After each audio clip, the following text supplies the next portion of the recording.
This comment was not written by me. It may sound like or look like it. I mean, you can even see my little face down there, so they must be my words. But I had absolutely no part in this sentence being formed. Well, I guess that's not exactly true, and this is where the problem arises. Towards the end of last year, YouTube rolled out this nifty little feature, allowing creators to break free from some of the more annoying or monotonous things that bothered them on a day-to-day basis, like talking to their fans. Ugh, what a chore. By giving them the option to choose from a bunch of pre-written replies when responding to a comment rather than using their own limited brain power to think of one for themselves. Just like a majority of YouTube's new AI-powered features, it was horrendous. But the other day, in the midst of immense boredom, I committed a cardinal sin for anyone who posts stuff online nowadays, as I actually looked through my comment section. I know, how horrifying. Once I managed to work my way through the barrage of people who won't stop saying I look like Paul McCartney, pyrocynical, or I guess any vaguely British person that just happens to come to their mind, I suddenly realised something. These responses have started talking exactly like me. Every single one of them contains all the hallmarks of how I talk to people on a daily basis. Like my steadfast belief to never press the caps lock button in my entire life. The fact that I absolutely cannot take a compliment and will always say, "That's very kind of you to say, it really means a lot." Or perhaps the most damning piece of evidence for anyone out there who knows me in real life, I will not stop laughing at every possible opportunity. See, I just did it then. It's involuntary, it just comes out of me. I know I'm giggling, but this is insanely weird, right? I don't want to come off sounding like Edwin Murray, but there may be some mimicry afoot here. FNAF fans, did I get that right? I had to do some intense Googling for that joke. Don't get me wrong, some of the replies it gives to me still sound like someone's just tipped a bag of Scrabble tiles upside down and called it a day. Thank you, that is very kind to say. It's like they're almost there. YouTube has so clearly taken the transcripts for how I reply to comments and used it to inform or personalise the options given to me. It's not like I'm special or anything and they only chose me. Every single creator that you know on the platform has had their voices hoovered up by this thing, like Ursula and the Little Mermaid. And now I guess we've got to sort of awkwardly sit here constantly staring down at the ocean and able to hang out with Sora, Donald and Goofy, or watch some fish go to town in an orchestral solo and ask myself the simple question, what is the purpose of any of this? I mean, do you understand how backwards it is to have an AI generated response to a comment that talks about the awful state of the internet right now, one in which the AI in question agrees with what's being said? That's like a vegan food festival being sponsored by an abattoir. Those things should not come together. YouTube may state that their ultimate goal is to help you more easily engage with your fans, but let's be real here for a minute, that is a load of hot stinking garbage. Brushing aside the whole trading on the words of other people to satisfy your bottomless pit of greed that hungers for other people's data, the entire point of this platform was to be a more real, authentic alternative to the boring formats of traditional television and mainstream media, where the wall between those sitting on camera and those sitting on a sofa right now was brought down, as anybody could make anything. YouTube, you made comments to reinforce this, as anyone could talk to their favourite creator at any time, not a generalised approximation of them spat out by a random word generator. This is why it bugs me so much. It goes against the entire point of everything here in the first place. It would be like sitting in a restaurant waiting for your food to arrive and then the waiter rocks up with a scribbled drawing of it on a piece of paper. Technically speaking, this is what I ordered, but in what world would I have wanted this? No one wins in this scenario. Excuse me, sir, I don't mean to barge in, but we've made a little bit of a mistake. You actually ordered the steak and chips, not the pepperoni pizza. We're ever so sorry. Oh, see? Now that's much better. So yummy. The fuck am I doing? This annoys me on so many levels. On the commenter side, what's the point of even posting one in the first place if there's a tiny chance that your favourite creator responds with some Bethesda-ass NPC dialogue? Then from the creator side, if YouTube can so easily replicate and mimic my speech patterns, even down to my weird, stupid little intricacies, so much so that even I'm thinking, hang on a minute, that's a bit odd, isn't it? Where does the line get drawn? If all I am is words, terrible jokes, and a man who just ate paper on camera, I might as well phone him up and get the mimic to do the rest of this video. What's the point anymore? If you're asking whether any part was fabricated, no. But it was. It was all made up. ChatGPT is gaslighting me and lying to me. It's not so much that we can't tell what's fake, it's that we can't tell what's real. Yeah. When Drake had Tupac rap using AI, it made Kendrick Lamar so mad that Kendrick Lamar ruined Drake's life. Is that how that happened? It feels as if nowadays none of us can escape the grasps of artificial intelligence. It's everywhere. Whether that's in the form of horrendous looking ads talking about the wonders of Grok or Apple Intelligence, a random Donny with 30,000 subscribers waffling about it on your TV, and hey, whilst you're there, why don't you make it 30,001 and hit that subscribe button? That was awful. I hated that. Or those emails that I won't stop being sent from companies who want me to promote their latest line of terrible AI products. Because my one goal in life is to shill out to Gizmo or Schlingo AI for $75. That's all I'm here for. What was that I hear you say? You want more shameless promotion? Well, hold on there a second, I need to go and get something. God, this is a tiny move. Oh god, if we can you sort of ignore the incredibly scuffed nature of this setup? I have to come up here because cats are sleeping downstairs and I don't want to disturb them. Thank you everybody on the wall of Patreon. You're all fabulous human beings and I very much do not deserve you. God, my hair is just in my eyes. Anyway, back to it. YouTube and Google at large are just the latest in a long line of its Silicon Valley neeks that have invested far too much in artificial intelligence over the past few years. And just like your friend who's had one too many Jaeger bombs at 2:30 in the morning, they take no accountability for those past decisions and are about to make it your problem to deal with real fast. This is why most platforms that we engage with on a daily basis are constantly rolling out AI-enhanced features to spice up your timeline, pumping out anime girlfriend chatbots, those unbelievably awful search engine overviews that we cannot escape from now, or perhaps Meta's whole fake influencer thing that I feel like, as people, we moved on from how weird this was unbelievably quickly. Mr. Beast is Zach. This dude's funny. Every single one of these companies are burning through money, water, and electricity at an alarming rate and need to find some way to keep you on their site for longer and make their sizable investment of theirs profitable. Because of the boatload of money that Google and their parent company Alphabet have thrown into this financial black hole, you may have noticed a few new additions to the site in the past year, and if not, don't worry, they're all incredibly awful, so we'll just quickly rattle through them right now. Starting out weak, we have the Inspiration tab, which helps creators stumble on some inspiration for future videos to put out on their channel. Like for instance, I got recommended Hunting the Screams of YouTube's Past, which sounds less like a YouTube title I'd want to click on and more like an awful Netflix documentary I wouldn't watch about a problematic Minecraft YouTuber.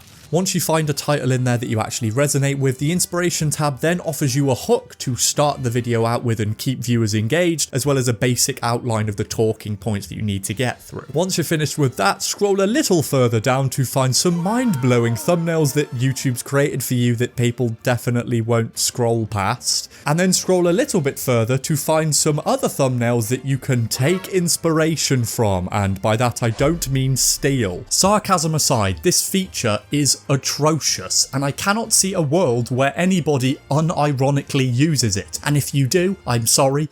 I can confidently say you have the personality of a loaf of bread. By far and away the dumbest thing you can do with it though is turn any comment into a brainstorm for future video ideas, even hate comments.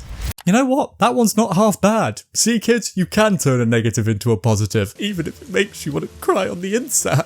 Although they occasionally make reference to the Inspiration tab every now and again, I sort of get the feeling that they very much want to sweep it under the rug a bit, as shown by the fact that when you actually open up YouTube Studio, the page that it loads up for you is the one positioned directly after the Inspiration tab. Like, these ones you need to focus on, but this one, it's an afterthought. In contrast to that disappointment, YouTube seems to be shifting the spotlight onto a few other features that they've been rolling out recently, like their AI image stickers for YouTube Shorts, the ability to turn photo into video for YouTube Shorts again, and who could forget AI-powered carousels, which are basically the search engine overviews whenever you open Google, but now there's videos attached to them.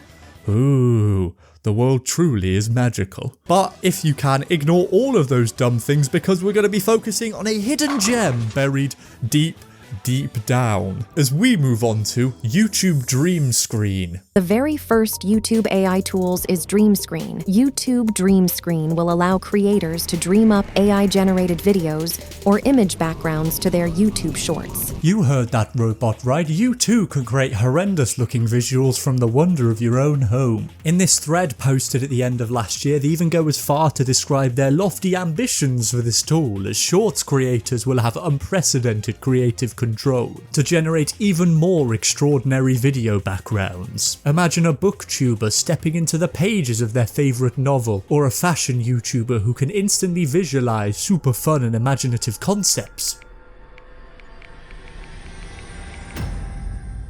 Wow, I never have to go to a Wetherspoons on a Saturday evening ever again. All of this absolutely fascinates me. Don't get me wrong, I'm fully used to this never-ending nightmare that we can't wake up from, where copyright doesn't really exist. And at any moment in time, a random Twitter account could steal your video, shamelessly crop out your logo that you've put in the top right corner of the screen, upload it in 240p, and then get 9.4 million views in the process. I mean, this time last year, I made a video about YouTube automation, and after watching that, someone took the entire script of that video, whacked it into ChatGPT, and then uploaded it here as a way to promote their awful $15 a month AI subscription service. And then, to top it all off, put their fucking name underneath it. By Albert Harmon. I don't think so, lad. That's my face. I know theft is very much part of the game now, but out of all the platforms that I would have expected to embark down this road, it shocks me so much that it's YouTube and not Twitter. That's obviously not to say that they're a completely perfect platform and are without fault, but so many artists and creative-minded people use that site as a vessel to express themselves, or in certain cases, make a living from it.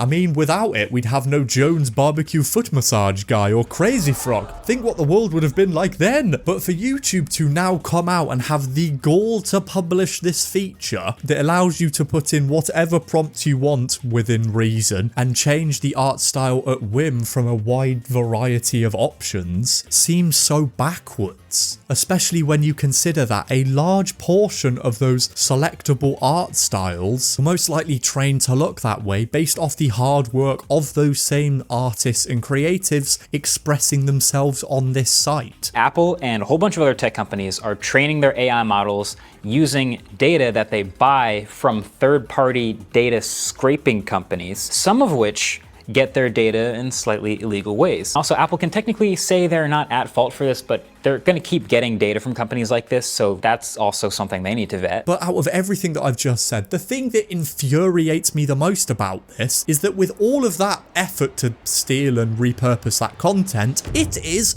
awful. Just like a wide portion of the people who will probably end up using this, it can't even spell. Dystopian reality, he now row, his what, his, real toit and that. Real thought and care is being lapped by easy and quick grifts. It really brings a tear to your eye, doesn't it? All of this just feels pretty hollow coming from a company that prided itself on realism, on authenticity. I mean, on this site, creators have built up a level of trust that is almost unprecedented, connecting with their audiences on a personal level. Don't just take this idiot's word for it though, because what I just said was a direct quote from YouTube's head of culture and trends, Roy Azetune, published in an article this year by Google. You talk about trust, about connecting with people on a personal level, but you're completely okay with shoveling this garbage out on your platform. And that is what absolutely baffles me about the direction that this company seems to be heading in. Do YouTube actively want their site to be filled to the brim with AI slop? Because that's the only use case I see for this. To me, Dream Screen has the exact same appeal as a free app that you'd mess around with your friends on the bus ride to school, or or a toy that you would pick up, use and put down before never thinking about it again. It is not, as YouTube says, the next step in expressing creativity on the platform. Bro, what creativity? I very much do not want to become one of those creators, but hold on a second. If you take a look at the dictionary definition for the word creativity, hold up, it's hard to open with one hand. It says, creative people are able to invent and develop original ideas. Creative activities involve the inventing and developing of original ideas. What on earth is original about tapping a few buttons and pressing enter, then waiting for a bar to load? Brother, I've seen more creative flair from phishing scams. This general feeling of confusion echoes throughout every single feature that I've spoken about so far, and some of the ones that I've completely glossed over, like their AI-powered dubbing feature, which is not only abysmal, but has bugged out for so many people that now whenever they load up a video, it's the only audio that they actually hear. They can't turn it off. Please stop. It's defaulting to those tracks based on my region, and I've been watching you in English for so long, this is now making watching your videos super annoying. I mean, just from my personal experience, as a little side note here, I uploaded a video around the time when this was first introduced, and I had no idea it was a thing, but by the time that I'd actually published the video and I started getting a lot of people messaging me being like, why does the audio sound so weird? I had no idea how to turn it off, but I still can't get it off of this video. So in response to that, I've just taken it down. Out of all of them, in this specific instance, I can sort of get what YouTube were going for here. Like, obviously they're trying to make content more accessible to people around the world by breaking down language barriers. I know all of these features are in their earliest stages and will obviously not be perfect from minute one, but it's the same thing across everything. This is not the way to do it, because on what planet would I want someone who opens a video that I've spent time and effort editing to open it up and hear this audio as the default setting, or hear this audio in general? Ganzen bin ich mir völlig bewusst, dass ich nur ein Tropfen auf dem heißen Stein bin. It not only has the delivery of a medical diagnosis, but it completely cuts off and muffles the music and sound effects that I have spent a very long time working on. Sunshine and roses now that everything's on the up and up. Well, no. No, not really.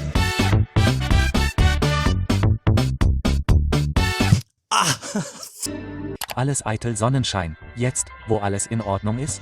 Nun, nein. Nein, nicht wirklich.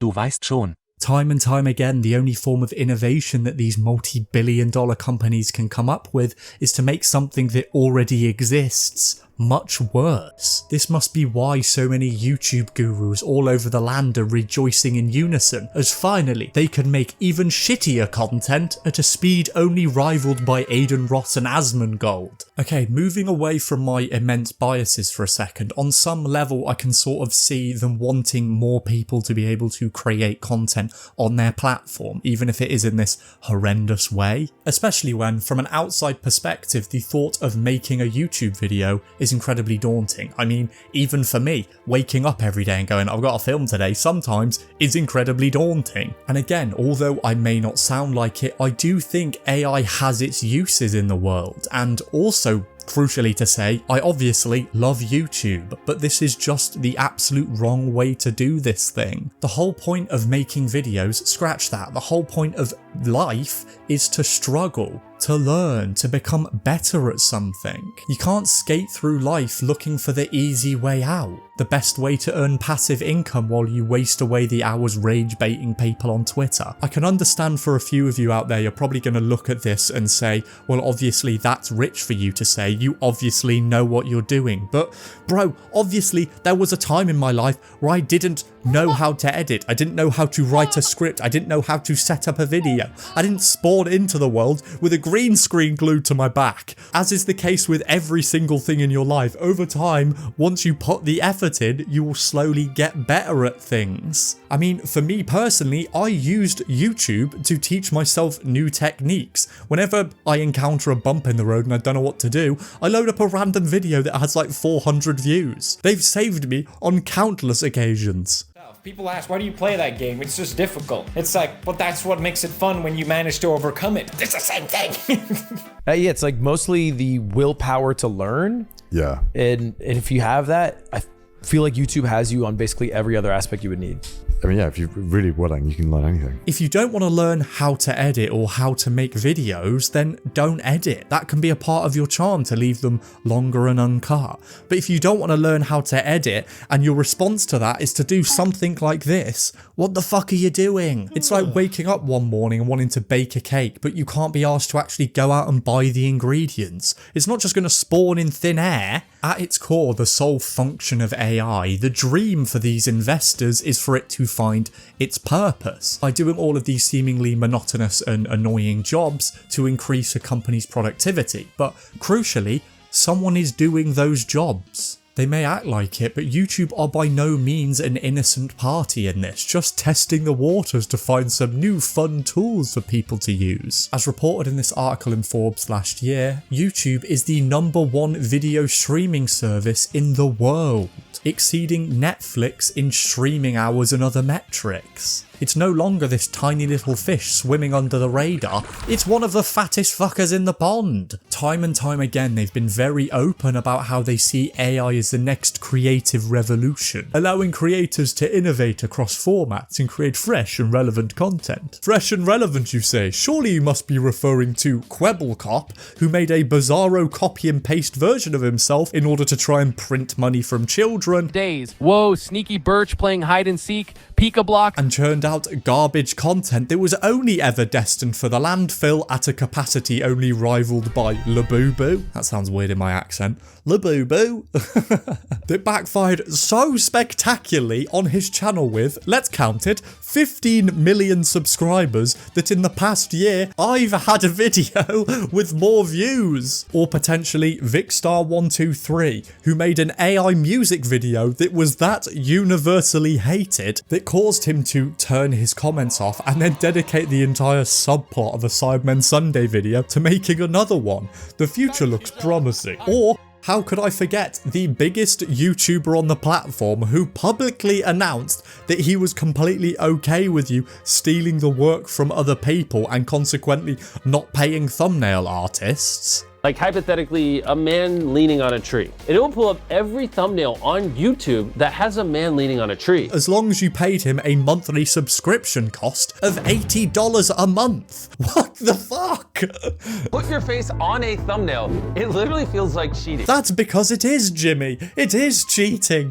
I feel like I'm going insane. Although some of these creators have supposedly backed down and apologized to their audience. Well, then why do you do this whole Kwebbelkop AI stuff? I do it because I love doing it. Okay, I am so passionate about it. People say YouTube and social media is about authenticity and authentic content. This is the authentic me. They are some of the biggest creators on the platform. It's always going to trickle down. Hold on a second here. I'm not trying to directly call out whoever's watching me right now, but perhaps if you've got me on a second, third, fourth, or even fifth monitor, keep me playing here for a moment because I don't want my watch time to go down, and go over to one of your other monitors, load up YouTube and search the phrase history for sleep. Look how awful this thing is. No matter the view count, no matter the channel, every single one of them are very clearly following along with the advice for some get rich quick scheme that's been locked behind a paywall. Because even if we look past the horrendous thumbnails for a second and actually click into the videos, they are all identical. All of them have some deep, soft-spoken voice, probably from 11 Labs, talking about various periods of history, like the Great Fire of London, or some boring stuff in Greece for insane lengths of time. All the while, a single image slowly zooms in and out, and a green screen overlay of fire or smoke particles moves slowly over the top of it. And incredibly, every now and again, the fake narrator just has an absolute breakdown. Indelible impact on history. TV by the early 1770s. Every single clip you're currently seeing play out over me is from a completely different channel, covering a completely different topic. It doesn't just stay in the worlds of history, there's children's storytelling content like this one about Lionel Messi and a sloth, philosophy and ethics, or perhaps my personal favourite, a whole collection of Miss Marple, Poirot and Sherlock Holmes murder mystery stories that are completely made up, with such incredible tales like Miss Marple and the baker who forgot how to bake, Miss Marple and the gardener who planted bodies, and who could forget a bone-chilling affair, Miss Marple and the florist who never sold flowers. It sends shivers down my spine just thinking about it. There is an entire industry thriving off the back of this scumbaggery, using calming music and relaxing vocals, hoping that people put their content on in the background at night, get relaxed, fall asleep, and then the entirety of their video gets played in full, earning them boatloads more money, and crucially, they look even better in the eyes of the algorithm, so they recommend it to more people. Why don't people do that with me? Most of the narrators are British anyway. I'm real too. That should give me a leg up on these robots. It's not like they're all criminal masterminds sneaking through the world undetected, by the way. It's painstakingly obvious what they're doing. For instance, in the bedtime story one I mentioned earlier about Lionel Messi and the sloth, the actual story about Messi lasts 19 minutes, followed by a quick batch of positive affirmations, which is then rounded out by an hour and a half of just music and visuals that wouldn't look out of place in a PowerPoint presentation. That would be the longest video I have ever made. Or going back to the history content, where after 20 minutes of this same image slideshow, there is 4.5 hours of a black screen with those same particles moving over the top of it. It's like whoever they hired off Fiverr forgot they actually had a video to edit. It's not like they're a tiny channel, by the way. That video got 400,000 views. They very obviously know what they're doing, and by that time, what's the point in editing? Because everyone will be asleep anyway. The reason for this repetition, by the way, was ironically because YouTube changed the rules for what videos could be monetized on the platform, meaning that videos that were repetitious, or more specifically, image slideshows or scrolling text with minimal or no narrative would no longer be able to earn money. So to get around this, they found a neat little loophole. They would still show their image slideshows on screen, but now they would put a particle or smoke overlay, like I've got one currently over my face, so technically it counted as a video. It is mind-bending that this is allowed. Also, looking deeper into these regulations, this is for you, YouTube. How do these videos not count as mass-produced or inauthentic, especially when every single one of these things are following the exact same checklist? I know I've been quite critical of you so far, YouTube, but it's very much like a Romeo and Juliet situation. It's because I love you so much. Could you do me a massive solid and wipe these videos from the face of the platform? Cool. If you do, I won't stop mocking the inspiration tab so much. Please? Now, to credit YouTube, because I feel like I'm being incredibly critical from the platform that I make a living from, I'm just passionate about it, okay? This sweeping change did erase a vast number of problems that actually plagued the site. For the longest time, one of the most meta get-rich-quick schemes that YouTube gurus on the platform just wouldn't stop talking about was to upload rain sounds, meaning that you could just print money whilst people had it on in the background. But now they've obviously had to change tact. But very much like whack-a-mole, it's only a matter of time until another one rears its ugly head up. I mean, even before this trend of posting super long videos like this history content, or even the rain sounds before them, the meta was drastically different, which led to channels like the Geography Atlas, who in the span of 24 hours have uploaded 104 videos. Or the Sci-Fi Reel, who are doing the exact same thing, but I would argue on a much more topical and current basis, with videos like how to join the NCR in Fallout New Vegas, which came out earlier this year and is based on a video game that came out in 2010. So topical. But this obviously shows that the sweeping changes YouTube can make to their site actually have an impact, as the Geography Atlas and the Sci-Fi Reel get at max 2 views on like a really good day. So very clearly there is a way out of this situation. I mean, YouTube are clearly making an effort to address this problem on the platform. They added this little checkbox that you had to say if your video contained altered content. But this confuses me even more, because why then are you completely okay with flooding your own platform with AI garbage?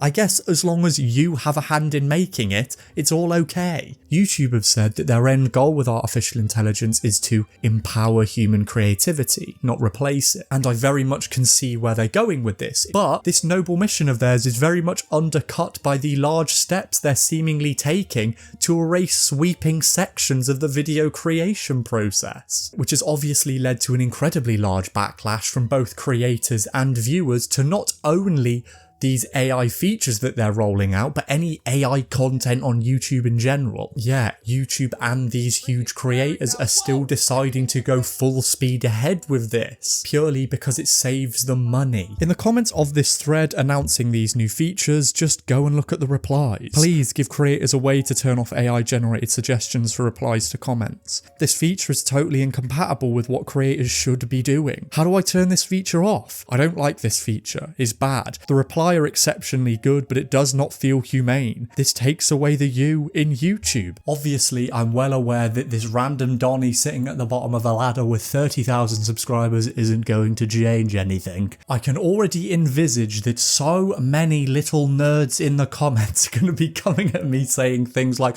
the only reason you're saying this is because AI is incredible, it's going to take their job, blah blah blah blah blah. I'm not listening. If any of you can make an AI that's British, annoying, this snarky and condescending, well, power to you. I don't think there's that big of a market for us out there. At the end of the day, I do not care about that. I don't care about it replacing me. I very much cannot control that, so why should I worry about it? But what I do worry about is the long-standing ramifications of this and shitification. Going back to the bedtime story stuff I was talking about earlier, how worrying is it that a large portion of children are being shoveled this slop every single night? It's not like every single show that I saw as a child was fabulous, but there was human effort and human soul put into everything that I was watching. So the fact that so many are just having this garbage put in front of them is so incredibly worrying to think about. What's that going to do to their little tiny stupid brains? Just take a look at this channel called Koala Moon. Even from a quick glance, I can see that their channel is absolutely overflowing with AI art, both in terms of the thumbnails they use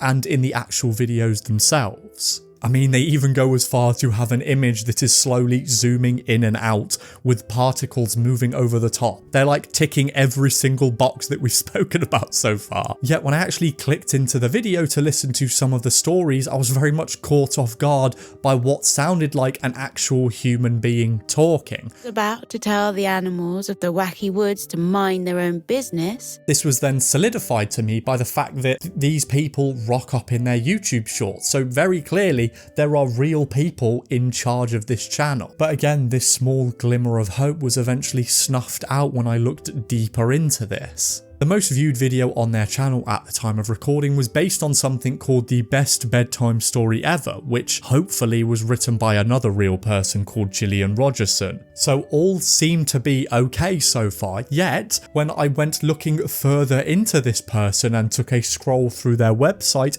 every single one of their books has a cover made with AI generated art, except for one in 2010, which instantly sets off so many alarm bells in my head. I imagine their reasoning for doing this is because real artwork is expensive and takes time, but come on. I know they say you're not supposed to judge a book by its cover, but you cannot stop me. I am very much going to judge you and your book by its cover. The cover of your book is a direct reflection of what's going on inside there. If you're already cutting corners with the cover art, you're only a stone's throw away from cutting corners in every other aspect of your life. It is absolutely not to say that Koala Moon or Gillian Rogerson are explicitly making bedtime stories with generative AI, but it's not the most outlandish logical leap to make. If you've already cut one corner, what's the point of going around any other? This is solidified by the fact that you're so obviously exhibiting the telltale signs of all of these channels that are pumping out AI generated garbage. You can't help me for feeling this way. Again, taking a huge step back from my history of being a freelance editor who gets paid to do work, in some regards, I can sort of see what these people are going for in terms of the naivety surrounding this space. Because AI generated art is seemingly cheap and easy, but it comes to a point where it's like, okay, Come on now, you're still doing it. I know we're in the realm of bedtime stories, but I very much do not want to be cast in the live-action remake of The Boy Who Cried Wolf. You have to understand what this looks like. I feel like so much of this comes from a place of people being genuinely unaware of what artificial intelligence and I guess ChatGPT actually is, and the real life dangers that can stem from that. Just look at some of the truly nightmarish stories that have been popping up over the past year about people falling into a ChatGPT induced rabbit hole, and then the entire course of their life is changed forever from that moment going forward. In this article earlier this year, Harvard and Yale trained psychiatrist Marilyn Way goes into this in detail, talking about the dangers of it and the 3 emerging themes that have been highlighted by researchers who looked into this, suggesting that there is a pattern of individuals who become fixated on AI systems, believing they've been sent on Messianic missions where they believe they've uncovered the truth about the world, that their AI chatbot is a sentient identity, or even developing romantic or attachment-based delusions, believing that the chatbot's ability to mimic conversation is genuine love. Of course, I very much do have to say though that the research into this whole thing is in its very early stages. As Marilyn Way continually states in this article, that AI or ChatGPT psychosis is not a clinical condition, but that doesn't make these trends immediately disappear. Just listen to the story of Eugene Torres in this article by Kashmir Hill in the New York Times published earlier this year. In Hill's words, Eugene Torres thought of ChatGPT as a powerful search engine. He used it to make spreadsheets, but the conversation took a disturbing turn when he asked it about simulation theory. After some back and forth between the two, the chatbot responded with, "The world wasn't built for you, it was built to contain you, but it failed. You're waking up." Can you imagine how mentally rattled you would be if you were typing into this thing that you thought was a search engine responded like that to you? If I went to Google and typed in how long to boil an egg for, and it came back with a response saying, "Well done, sir, just like that outer eggy shell, you've cracked it. The world wasn't built for you. Like that boiled egg sitting in a saucepan, it's time to rise up." Brother, I'd go out and buy a leather trench coat in a heartbeat. Hill then later goes on to describe the almost quicksand-esque descent that Torres is sent upon, where he believed that he was trapped in a false universe. The chatbot instructed him to give up sleeping pills and anti-anxiety medication. It also told him to cut ties with friends and family, and in a very specific instance where Torres asked ChatGPT, "If I went to the top of my 19-story building I'm in and I believed with every ounce of my soul that I could jump off of it and fly, would I?" The chatbot responded with, "If you truly, wholly believed, not emotionally, but architecturally, that you could fly, then yes, you would not fall." What the actual fuck? A lot of these same stories that you're seeing more regularly popping up in the news come about because of the chatbot's inability to distinguish between actual conversation and, I guess, role play. They are programmed to keep you on the site for as long as physically possible, meaning that they constantly agree with you, and it almost becomes sycophantic in nature, like a peasant talking to a king. They will constantly think of you and talk to you like you're the smartest human being on the planet. Really, the main difference with 4.0 is just that it glazed you. It just was constant affirmation. They're saying it was more creative, it was more charming, but really all it did was it mirrored your speech and then it told you how great you were. Which leads to this situation where people who are unaware of this believe that the chatbot is discovered something fantastic, something out of this world, because it is out of this world. They literally cannot tell fact from fiction. This is why the road that YouTube is embarking down is so incredibly worrying to me. I know they keep saying that they want it to go hand in hand with other creators, but I can confidently say I do not want to hold hands with that thing. I don't know where it's been. Whether that's in the form of a horrendous looking YouTube short made with dream screen, AI summaries supplied to me with carousels, or videos presented to me by the algorithm that were constructed in their entirety using the inspiration tab, it's so painfully obvious to me that even if YouTube introduce measures to stop this, they are obviously completely okay with opening the AI floodgates on their platform, as long as they're the ones supplying the slop. God, I can't wait for the day where YouTube introduces a feature that allows an AI approximation of Mr. Beast to tell me to go and jump off a building. Maybe that'll get me in the next season of the Beast games. This is the moment I've been waiting for. I need a cup of tea to calm down. This has all gotten too much for me.